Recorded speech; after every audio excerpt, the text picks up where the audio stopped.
নমস্কার বন্ধুরা, আজ আপনাদের সঙ্গে শেয়ার করব কুমড়ো চপের রেসিপিটি করতে লাগছে কুমড়ো, যেগুলোকে আগে থেকে এইভাবে সরু সরু করে কেটে রেখেছি।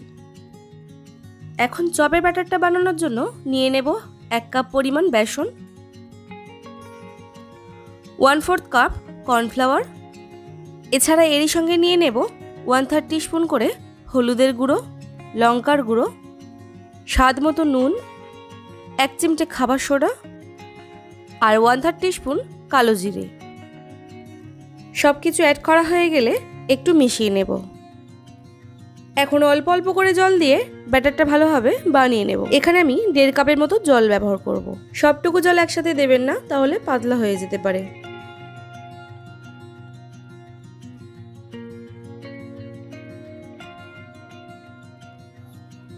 দেখুন ব্যাটারটা একদম রেডি। এর থেকে বেশি আর পাতলা করে ফেলবেন না।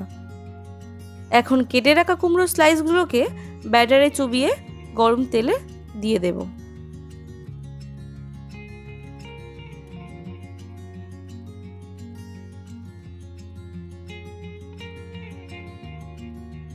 তবে ফ্রাই করার সময় গ্যাসের ফ্লেমটাকে মিডিয়াম টু হাই রাখবেন। চপগুলোর একটা সাইড ভাজা হয়ে যাওয়ার পর উল্টে অন্য সাইডকে ভেজে নেব।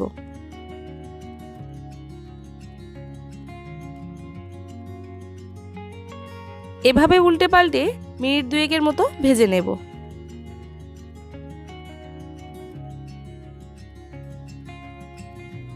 দেখুন খুব সুন্দর একটা কালার চলে এসছে। এবার এগুলোকে নামিয়ে নেব। আমার এই রেসিপিটা একদম কমপ্লিট। যদি ভালো লেগে থাকে তাহলে একটা লাইক করবেন, শেয়ার করবেন আর নতুন বন্ধু হয়ে থাকলে একটা সাবস্ক্রাইব করবেন। ধন্যবাদ।